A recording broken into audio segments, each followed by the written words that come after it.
God's 7 promises in the book of Malachi.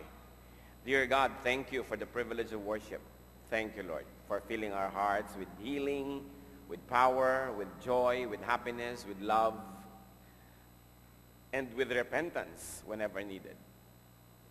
Salamat, Panginoon, sapagkat kayo po ang aming spiritual leader. Kayo po ang aming muog, kayo ang aming sandalan, kayo, Lord, yung aming anchor. You give us a sense of permanence, sense of stability. And we praise you, Lord, for who you are in our lives. Right now, may you speak powerfully to us.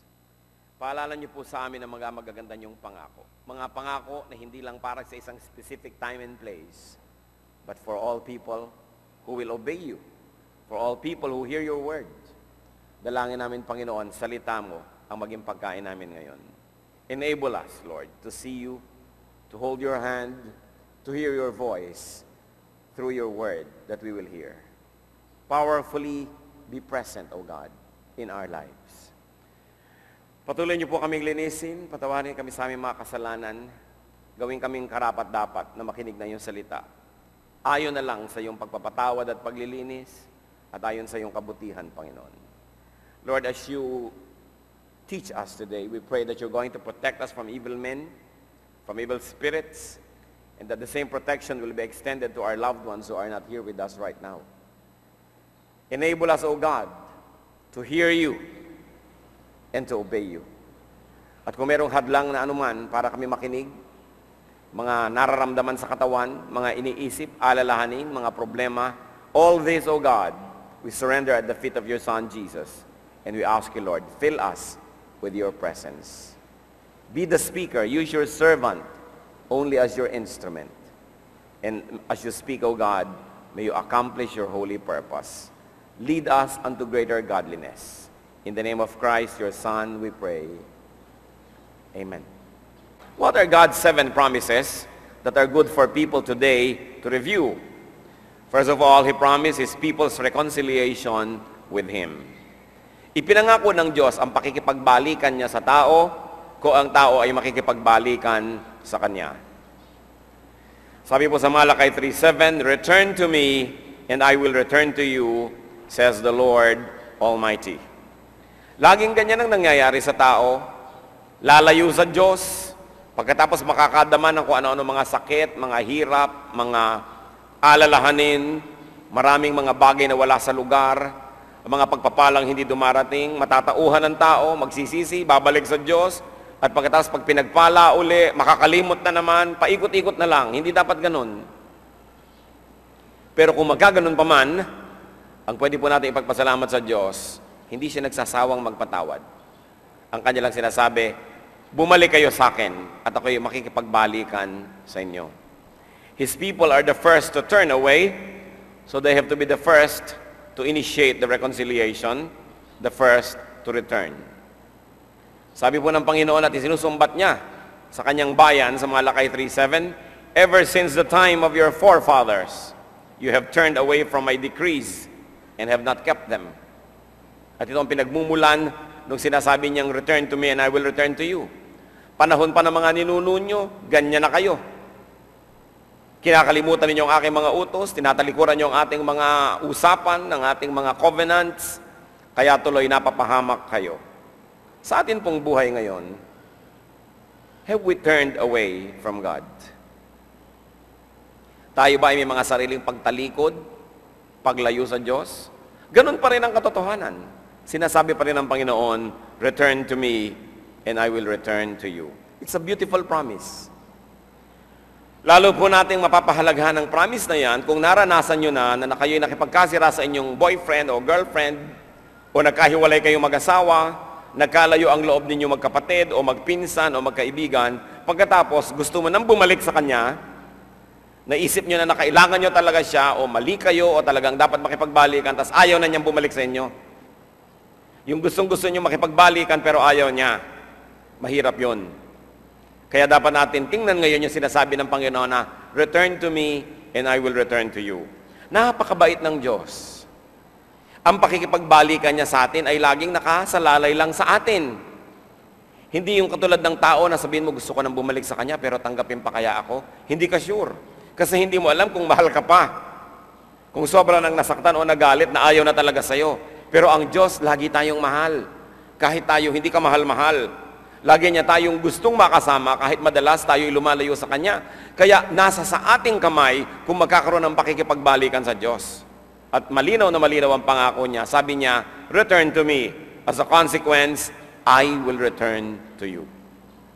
There's a door that's always wide open for people who like to return to God. Kung ano man po, malaki man o maliit ang hakbang ng paglayo natin sa Diyos, bumalik tayo sapagkat siya'y handang makipagbalikan. Magandang pangako. Another promise of God in Malachi is abundant blessings. Hindi lang basta blessings, abundant blessings. Pagpapala at marami, mayaman na pagpapala. You know, the turning away of God's people concerned actually the tithes, yung ikapo. Ang tinutukoy ng Diyos dito na pagtalikod sa Kanya ng bayan, bagamat maraming paraan ng pagtalikod, pero ang talagang tinutukoy sa Malakay ay yung paglimot ng tao sa usapan, sa covenant, that people are going to tithe to the Lord. Kaya sa Malakay 3:7-9, but you ask, how are we to return? Kasi sabi ng Diyos, return to me and I will return to you. Ang tanong, how are we to return? Biglang sabi ng Diyos, will a man rob God? Yet you rob me. But you ask, how do we rob you? In tithes and offerings. You are under a curse, the whole nation of you, because you are robbing me. Yun palang isinasakdal ng Diyos laban sa mga tao, pagtalikod sa kanilang tungkulin to give their tithe to the Lord. And the turning away was about, and the cause of the curse was the tithe. Kaya may sumpa, kaya nagkalayo, dahil ang tao hindi tumutupad sa kanyang dapat gawin na magdala ng kanyang ikapo ng lahat ng kanyang kabuhayan sa Panginoon. Malakay 3:10, sabi ni Lord, bring the whole tithe into the storehouse, that there may be food in my house. Test me in this, says the Lord Almighty, and see if I will not throw open the floodgates of heaven and pour out so much blessing that you will have no room enough for it. So ito po yung kakambal ng pangako. Sabi niya, I'm going to give you abundant blessings, but you have to return to me. And the people say, how are we going to return to you? And the Lord says, well, stop robbing me. Are we robbing you? And the Lord says, yes, the whole nation of you is cursed because you are robbing me, because you are not surrendering your tithe. And the Lord says, the moment you do this, blessings will flow into your life. At hinamon ng Diyos ang tao, subukan nyo ako. Ang tanong, ang tagal-tagal ng inutos tong tithe na to, hindi pa ba yan nabura? Is this command and teaching still valid? Dahil ang mga pinagbabasihan po nito, yung pangkatanda-tandaan pang mga panahon, sa Leviticus 27:30, a tithe of everything from the land, whether grain from the soil, or fruit from the trees, belong to, church, the Lord. It is holy to the Lord. Banal sa Panginoon. Hindi natin lubos na naintindihan yan. Banal sa Panginoon yung tithe. Sabi niya, ikasampu ng lahat ng bunga ng kahoy, ikasampu ng lahat ng hayop, ikasampu ng lahat ng kabuhayan na ibinibigay sa inyo ng Diyos, ay ibabalik. Hindi yan sa inyo. Kanya yon. Kaya ang tawag doon sa hindi nagtatithe ay thief. Sabi ni Lord, you are robbing me. Totoo pa kaya ang pangako na yan? Totoo pa ba ang utos na yan o naiba na yan? Ang sabi ng Panginoong Jesus, Matthew 5:17-18, 1,000 taon bago na ibigay yung mga unang utos, do not think that I have come to abolish the law or the prophets. I have not come to abolish them, but to fulfill them. I tell you the truth, until heaven and earth disappear, not the smallest letter, not the least stroke of a pen will by any means disappear from the law until everything is accomplished. So walang iniba ang Panginoon. Sabi niya, hindi ako dumating para burahin ang mga naiutos na, para ibahin yan. Nandito ako para isakatuparan ng lahat. At sabi niya, hanggang kawakas-wakasan ng mundo, wala ni isang pudlit, isang tuldok, isang pagkaliit-liit na bahagi ng naisulat na ang maiiba. Dapat ang lahat ay sundin. Kumisan, pinaglalaban kasi ng mga scholar yung Old Testament at New Testament. Sasabihin nila, Old Testament yung tithing, New Testament na ngayon na iba na yan. The Old Testament and the New Testament division is artificial. There is really no such thing. Reference lang yan ng mga tao para madaling tandaan. Alin ba yung mga Old Testament times and books? Ano ba yung mga New Testament? You know why there's really no difference? Because whenever the Lord Jesus Christ, who was and who ministered during New Testament times, whenever He referred to Scripture, He really meant Old Testament. Pag sinabi ni Lord, nasusulat, sinabi niya, according to the Scriptures. Anong kanya pong tinutukoy? Old Testament na alam natin. Kasi nung ang Panginoon ay naglalakad pa dito sa ibabaw ng lupa, wala pang New Testament na nasusulat. So anong dire-refer niya na Scriptures? Di old. Kaya hindi niyo pwedeng sabing old na yan, luma na yan, hindi na yan pwede. Kasi ang Panginoon, lahat ng quotation niya galing sa Old. Kaya hindi dapat pinagsasabong ang Old and New Testament, kundi dapat silang pinagsasama, tinitingnan yung napakaganda nilang pagsasama at isasakatuparan natin ang kanilang mga katuruan. Sa katunayan, kung gusto ng mga iba na bigyan ng emphasis ang New Testament over the Old, the Lord teaches people to give everything. Yun ang New Testament. So sabi siguro ng iba, balik na lang tayo sa Old. At least buti sa Old, tithe lang, 10 lang. Pero ang Lord, kita nyo nung purihin niya po yung babaeng balo, naubod na ng hirap. Pero nung naghulog siya ng kanyang offering doon sa box, inilagay niya lahat, hindi lang tithe, lahat. Pinigil po ba siya ng Panginoon? Dahil sabihin, kawawa naman to, mahirap naman ito, balo naman, exempted na. Yan ang iniisip kasi nung iba eh. No, ang Panginoon na napakabuti, hindi niya pinigil. Sa Mark 12:43-44, calling His disciples to Him, Jesus said, I tell you the truth, this poor widow has put more into the treasury than all the others. They all gave out of their wealth, but she, out of her poverty, put in, how much, church? Everything. All she had to live on. So kung sasabihin nyo, New Testament na tayo ngayon, sige, di everything. Dali-dali siguro magbabalik ka ng lahat, Old Testament na lang, joke only. Kung tutuusin, ang Panginoon sanang mabait, sasabihin niya doon sa babaeng balo, exempted na po kayo, inang. Wala naman kayong hanap buhay eh. Hindi naman kayo mayaman. Hayaan nyo na lang yung mga mayaman na magbigay. Kayo exempted. No. Hindi niya ipinwera ang mahirap na babaeng ito sa pagbibigay. Hindi lang ng tithe, ng lahat-lahat. You know why not? Because the Lord uses what we give Him as multiplier of what He gives to us in return. Na kung anong ibinibigay mo, may ibibigay sana sa iyo ang Panginoon, bibigyan kanya ng 1, may nakahandang ibigay sa iyo ang Lord, 1 peso. Pero nung nagbigay ka ng 10 pesos, yun ang gagawing multiplier, naging biglang, 10 ang ibabalik sa iyo kasi times 10 eh. Nagbigay ka ng 20, naging times 20.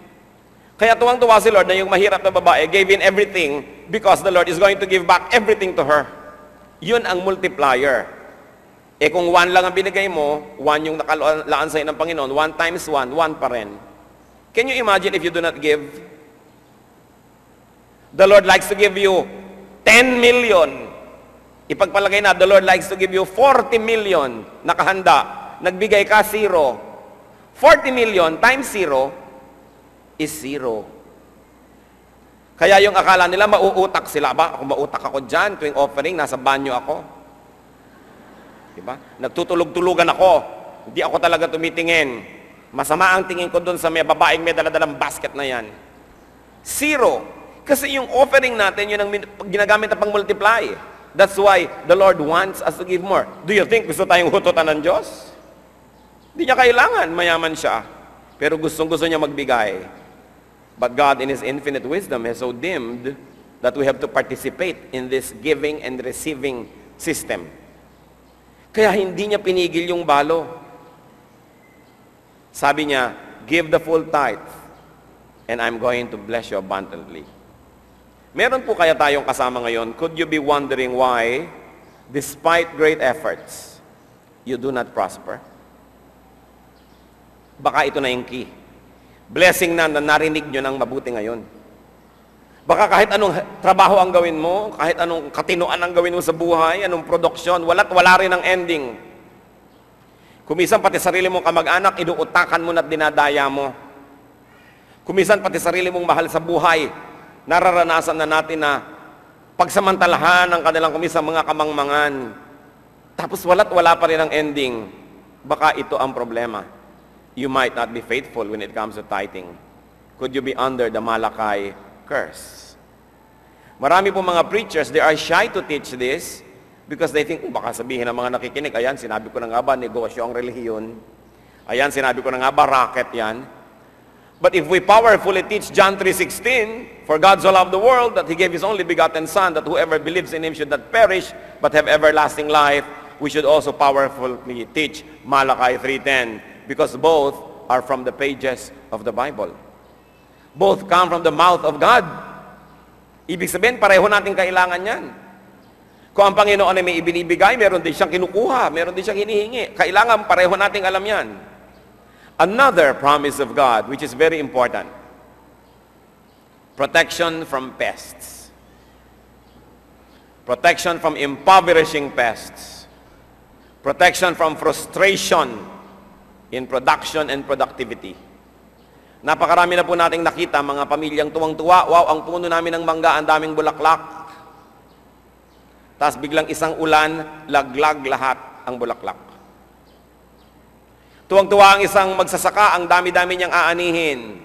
Sinalakay siya ng mga insekto. Hindi pa naaani, nawala na. Tuwang-tuwa ang isang magsasaka, malapit na siyang umani, 1 week na lang, yung palay, pwede na, hinog na. Biglang bumagyo, nalipol ang kanyang tanim. Natabunan ng lahar, nadaanan ng baha, maraming pwedeng dilubyo na mangyari. Heto, may production na lamang, mag-e-export na lamang, biglang magpapalit ng exchange rate. Malulugi ang negosyo. Ang daming ganyan na. Alam niyo po ang pangako ng Panginoon sa mga faithful daw na bumabalik sa Kanya vis-a-vis tithing? Malachi 3:11.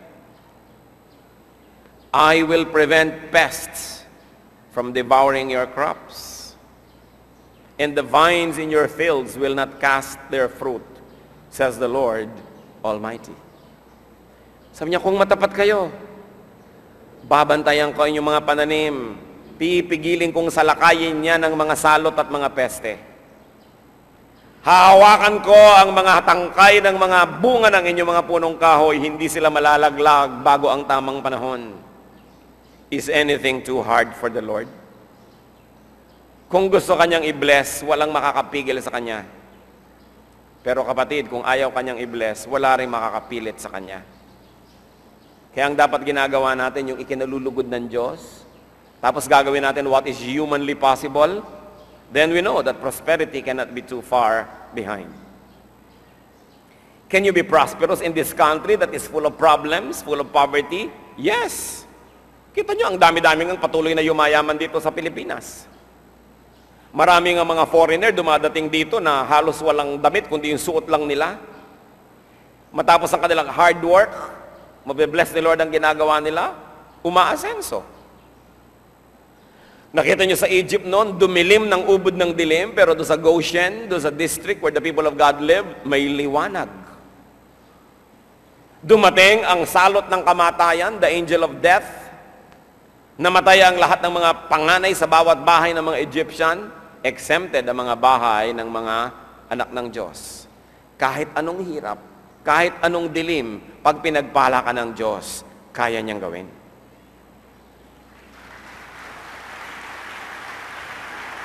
Pero ang tanong nakikipagbalikan ba tayo sa Kanya para mapagpala? Doon uli babalik yan When the Lord blesses, the blessing will be so obvious that people will know that you are blessed. Sa Malachi 3:12, bilang resulta ng pagpapala ng Diyos sa nakikipagbalikan sa Kanya, then all the nations will call you blessed, for yours will be a delightful land, says the Lord Almighty. Sasabihin iba, Pastor, ano po bang pwedeng magawa para sa kabila ng hirap ng buhay ay makatawid tayo? Magkaroon po kami ng makakain. ng mga pangtusto sa aming mga pangangailangan. Ano po ba ang lahat ng pwedeng gawin? Well, gawin mo ang lahat ng kaya mong gawin. Gamitin mo ang talentong ibinigay sa iyo ng Diyos.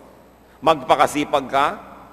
Subalit, huwag mong kakalimutan, be faithful with your tithes and offerings.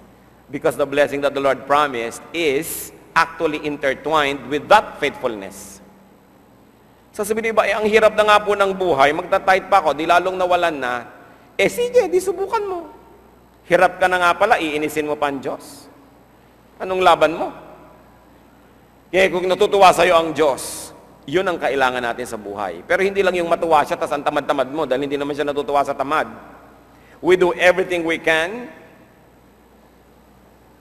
We strive, we work hard, and we are faithful to the Lord when it comes to this covenant of tithing. Could your efforts in making a living, in making wealth, be lacking divine protection? Pwedeng yan ang problema eh. Could you always be failing, always being visited by pests and calamity and disaster? Review your tithing habits. That's important. Pag lagi tayong kinakapos, laging kulang at kulang, mag-review tayo. Hindi po konti ang mga taong nagpapatotoo na hindi nila nauunawaan, pero bakit ganon? Pag matapat sila sa area na ito ng kanilang buhay, bakit ganon? Lumuluwag ang kanilang buhay. Yung hindi pa nakakasubok, kailangang subukan. Yung nakasubok na, yun ang talaga nagpapatuloy. Yan ang talagang alam na alam nila that it really works. Another promise of God in Malachi is salvation from destruction, exemption from calamity. Malachi 3:14, you have said it is futile to serve God. No? This is the ungodly people's slander against God. At ayaw na ayaw ng Diyos sa ito. Galit siya dito sa mga taong nagre-reklamo, nagsasabing, wala namang kwenta maglingkod sa Diyos. Sayang na sayang ang panahon ko, naglingkod ako, wala naman nangyari. Kung kailan pa ako nag-Bible study at saka pa ako minalas. Kung kailan pa kami naging Christian at saka pa kami nasunugan. Yung mga nagsasabing gano'n, sabi ni Lord, that is very wicked of you to say. Anong akala mo? Napapahama ka dahil lumapit ka sa akin?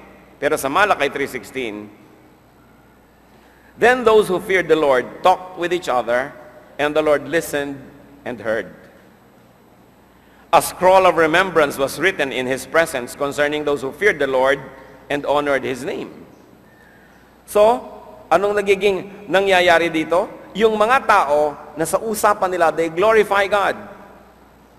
Nadidinig ng Diyos at inire-record ang mga sinasabi ng kanilang labi. And godly people's conversations are heard and recorded. And therefore this promise, Malachi 3:17-18.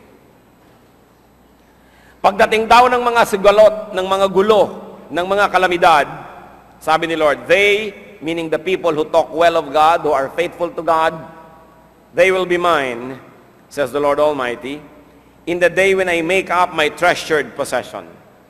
I will spare them, just as in compassion a man spares his son who serves him. And you will again see the distinction between the righteous and the wicked, between those who serve God and those who do not. Yun ang ipinangako ng Diyos. Hindi niya ipapasali sa mga dilubyo na darating at nakatakda yung mga anak na matapat sa Kanya na maglingkod. Those who serve God, especially through tithing, which is really the context of Malachi, will be spared from this specific type of calamity. And those who serve God will be given distinction. Kahit kailan, hindi sayang ang paglilingkod sa Diyos. Hindi sayang ang katapatan sa Diyos. Hindi sayang na mamalagi sa piling ng Diyos. There's a great distinction for service and for tithing. Parang napakalaking bagay talaga ito sa Diyos. Kung hindi man natin nauunawa, sundin na lang. Pero ang maganda, sikaping unawain.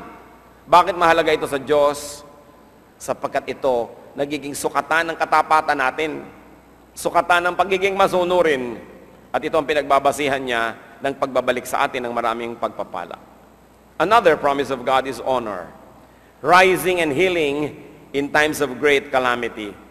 Mga kapatid, kung tayo'y matapat sa Panginoon, nabubuhay tayong may katapatan at pag-ibig sa Diyos at sinusunod natin ang Kanyang mga alituntunin, huwag niyong pangambahan ang mga darating na panahon. Huwag niyong pangambahan yung mga dilubyong sinasabing mga pagputok ng bulkan, mga earthquake, mga tidal wave, mga tsunami. Sapagkat ang sabi ng Panginoon, kilala niya kung sino ang ililigtas niya. Kilala niya, alam niya ang record ng mga tao. Huwag tayong mabuhay sa pangamba. At walang lugar na mapanganib pagkasama mo ang Diyos. Safety is not the absence of danger. It is the presence of God. At alam din naman natin, kahit na mga anak ng Diyos noon, hindi ba matatapat na mga anak ng Diyos, nakain din talaga ng mga leon, ipinapakain ng mga Romans. Marami mga nagbabasa ng Bible nung mga Dark Ages, pinapatay ng simbahan. Hindi naman kung makadiyos ka, na-exempt ka rin sa mga ganyang bagay. Di ba? Kasi, the sun shines on both the godly and the ungodly. And the rain falls on both the wicked and the good. Pero ang mahalaga, sa puso mo, alam mo at kilala mo ang Diyos at kilala ka niya, kayo nalang nag-uusap, ano man ang mangyari sa katawan mo.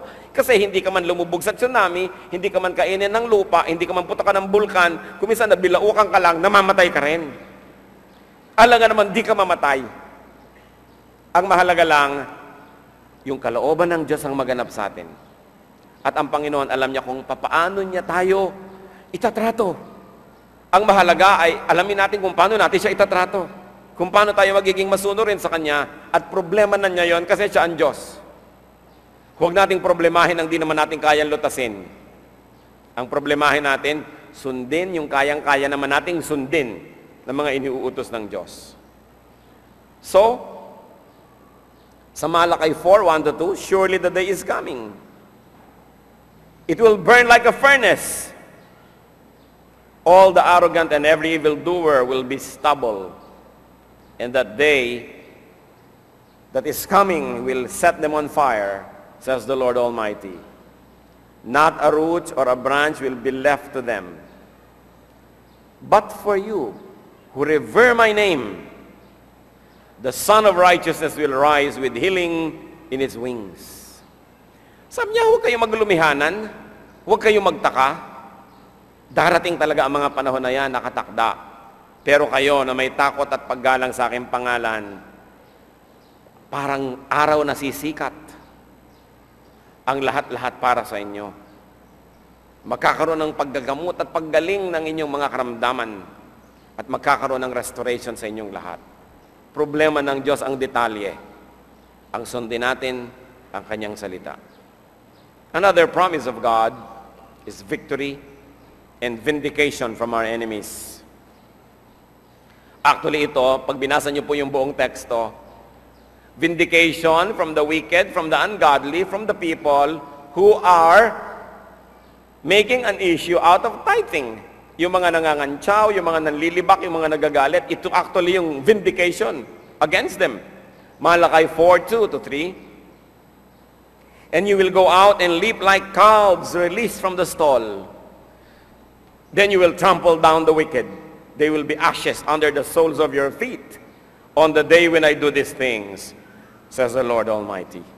Sabi niya, para kayong mga nakawala sa koral, magiging kayong masaya pagdating ng panahon na yon. Kaya huwag niyong katakutan yung panahon na yon. Ang matatakot lang dapat doon yung hindi makadiyos. Pero kayong mga makadiyos, para kayong biglang nakawala. Sabing ganon. At tatapakan nyo ang mga abo nila sapagkat sila'y susunugin pag dumating ang mga bagay na ito, sabi ng Panginoon. At isa pa pong kanyang pangako sa Malakay is guide and guidance.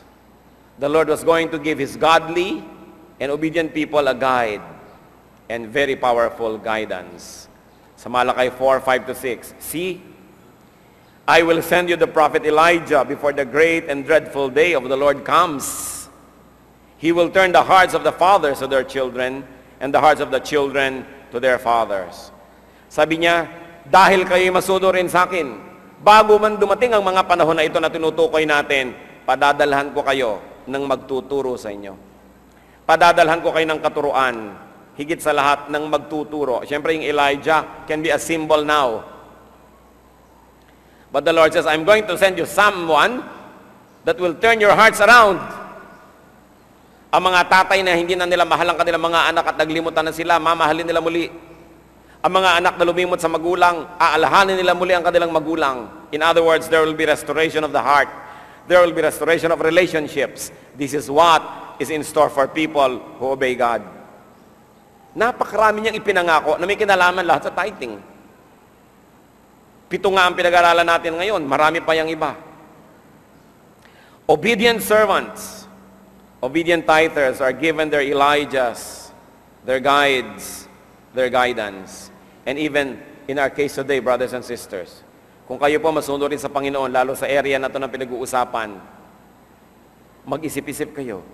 Kilalanin ninyo at pasalamatan ang mga Elijah na ipinadala sa inyo. Nagtuturo, nagbubukas ng ating isip, nagbibigay sa atin ng pagkabuo bilang tao sapagkat sinira tayo ng kasalanan. The Lord says, I'm going to give you your Elijah. You will be restored. And because you are obedient, you are blessed and you will be restored, what will happen?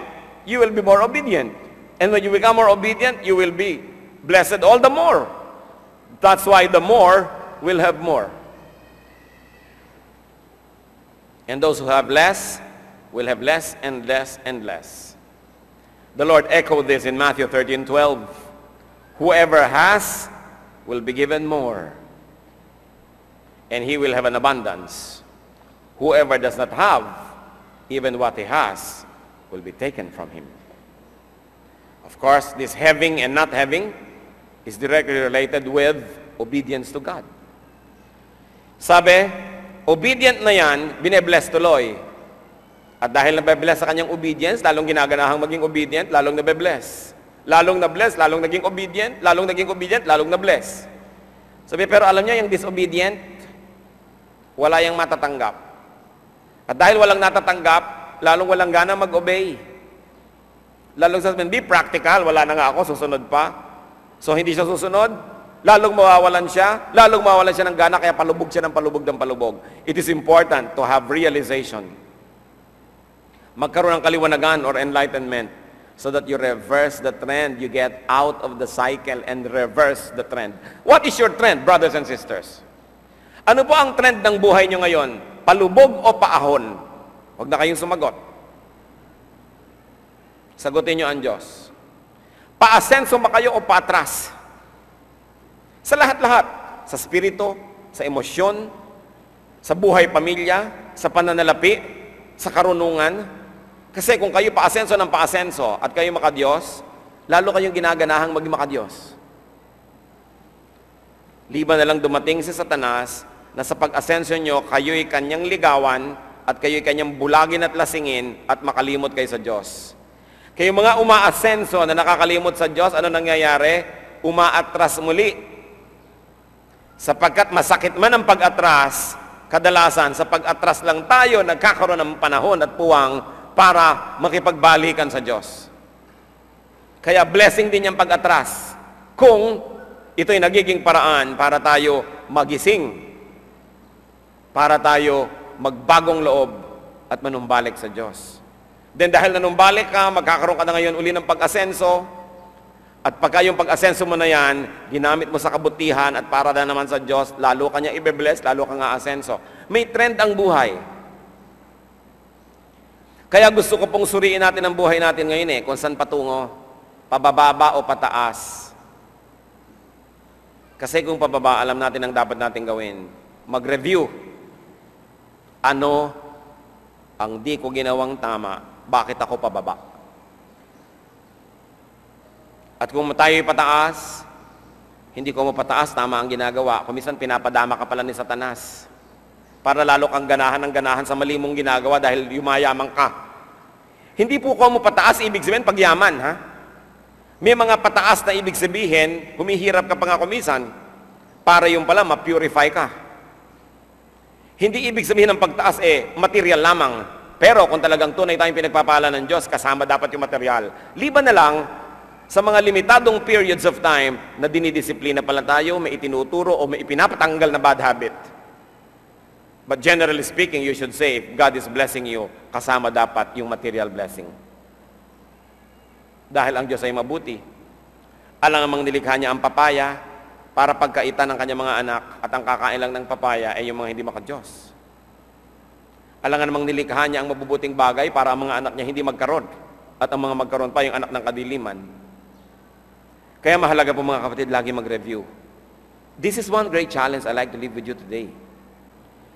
Paki-identify nyo kung saan patungo ang inyong buhay ngayon. Sabi nyo, kung itong trend na nangyayari, pag nagpatuloy pa itong mga nangyayaring ito sa aking buhay, papalubog ba ako o papaahon? At malaman lang natin yon, alam na natin kung anong susunod na hakbang para magawa natin ang tama. Hindi inaalintana ng Panginoon na yung wala, alisan pa. Tandaan nyo, sabi, yung wala na, babawasan pa. Hindi niya inaalintana na ipatuka sa ahas ang mga tao. Yung iba kasi sabihin, mabait ang Diyos. Anong ibig sabihin sa'yo ng kabaitan? Magiging siyang konsentidor?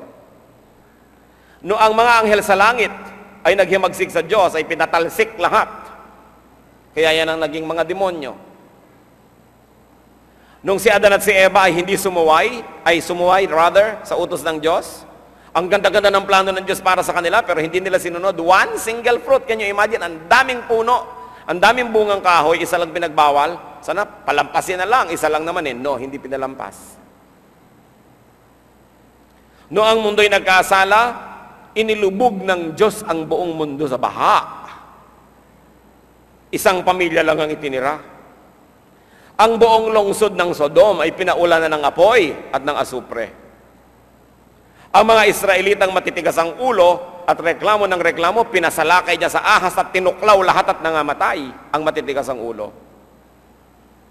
Yung sobrang lumalaban kay Moses, bumuka ang lupa at nilunok sila ng buhay. Magdahan-dahan kayo sa pakikitungo sa Diyos. Alam niya magparusa. Pero alam din niyang magbigay ng gantimpala. Sa katunayan, ayaw naman niyang gawing magparusa. Kaya lang, God is a God of justice. Wala siyang choice. Because justice must see that the evil is punished. Because that's what justice is all about. And because God is just, don't ask Him to be unjust by exempting you from punishment. Kasi magiging konsentidor na siya at hindi na siya magiging makatarungang Diyos. Nakita niyo po si Lady Liberty sa gisag ng katarungan. May piring ang mata, ibig sabihin walang sinisino. May timbangan sa isang kamay, titimbang-timbangin ka at may espada sa isang kamay. Pag mali ang timbang, taga ang inabot mo. Yun ang ibig sabihin ng justice. And God is God of justice. Huwag tayo namimilit sa Diyos, huwag naman po kayo magpaka-Diyos. Anong ibig mo sabihin, anak? Huwag niyo naman akong parusahan kasi may kasalanan ako. Please be unjust. Actually, that's what you ask for. Kaya ang gawin na lang natin yung dapat gawin, maging masunurin. Sundin ang kalooban niya. Napakahalaga na nagbibigay ang Diyos ng guide and guidance, teachers and counselors to the godly. Because the godly will even become more godly. And in the end, they will become more blessed. Dapat po nating pag-aralan ito. And together, you will benefit from the book of Malachi. Brothers and sisters, let's avoid poverty. Let's avoid failure or disaster. Hindi pagpapala na maging maralita. Nagiging pagpapala lang, karalitaan at kahirapan kung ito yung magagamit na instrumento para tayo linisin, panandalian, para tayo ituwid. Pero hindi pwedeng buong buhay, maralita ka, tapos sasabihin mo, itong gusto ng Diyos. No, God wants you prosperous. God doesn't want you poor. Tinuturo kasi na maraming relihiyon ay napakalaking katangiang maging mahirap. Magtiis ka na may awa ang Diyos. Yan ay pangbangag ng relihiyon sa mga tao para patuloy nila mapagsamantalahan ang mga tao, mapasunod, mahut-hutan ang mga tao. Pero ang itinuturo ng Biblia, God wants you prosperous. Yan ang pangako ng Malachi 3. God doesn't want you poor. But remember, you have to be faithful to God. You have to be faithful so you will attract blessings. Attract blessings, not curses. not punishment. Kailangan para tayong magnet ng blessings. While spirituality is not only and always about material blessings, spirituality is also about material blessings at some degrees. Hindi naman tayo yung extreme na magpaka-spiritual ka para kayo yumaman at guminhawa. Hindi naman gano'n ang ibig sabihin ng spiritualidad. Pero hindi naman ibig sabihin kung spiritual ka, tatalikod ka na sa lahat ng posibilidad ng pagginhawa. Dapat nandun ka sa middle. Sabi po ni Solomon, a wise man will avoid all extremes. Hindi ka naman extreme na puro prosperity ang hinahabol mo sa Diyos. Pero hindi ka naman extreme na puro poverty ang akala mo ay laman ng pagiging spiritual. God likes us to have a balanced life. Kumusta po ang buhay natin, mga kapatid? Alin sa mga promises ng Diyos na ito ang kailangan natin ngayon na maklaim sa ating buhay? Alin sa kanyang mga katuruan ang dapat nating sundin?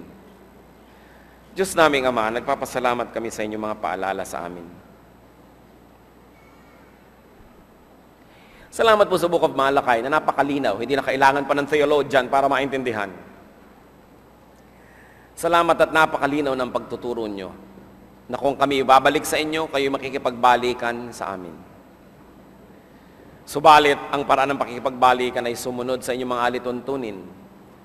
Lalong-lalo pa nga sa pinagtatakhan namin, Lord, na subject na ito na tithe, na obviously is very important to you. Turuan niyo po kami, Panginoon, na pahalagahan kung ano yung mahalaga sa inyo. At nasa ganoon tayo'y tumibok sa iisang puso, magkaroon ng iisang hangarin, at magkaroon ng pagkakaisa kami sa inyo, Panginoon. Ituro niyo sa amin, Panginoon, kung alin sa mga promises na ito ang na-enjoy na namin, salamat po. At kung alin ang hindi pa, kung gayon ituro niyo po sa amin kung anong dapat namin gawin sa buhay.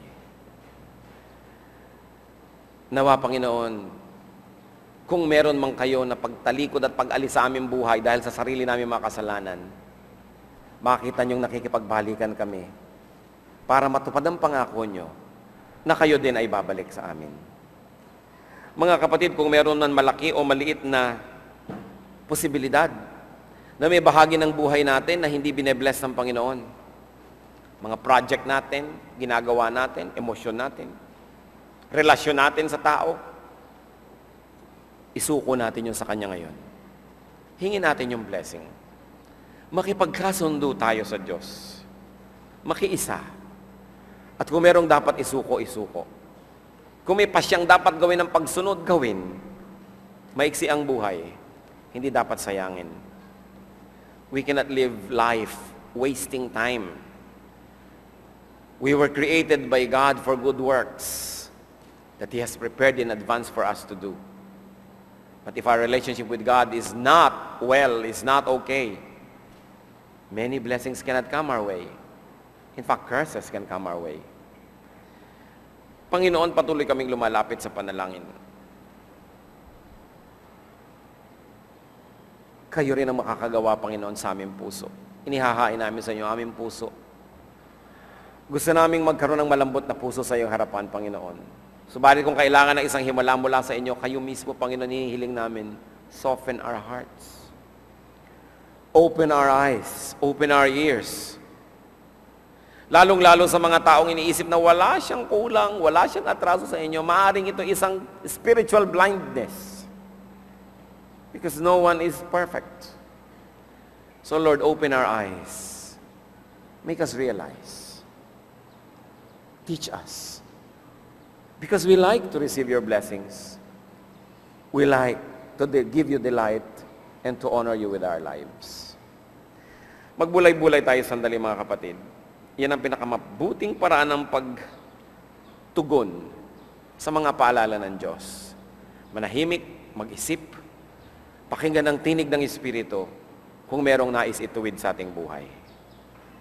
At para sa bawat bagay na tama, magandang nasa buhay na natin, ipagpasalamat natin sa Diyos sapagkat maging yon, pagpapala din niya. Tayo panandali ang manahimik at pagpalain nawa tayo lahat ng Panginoon.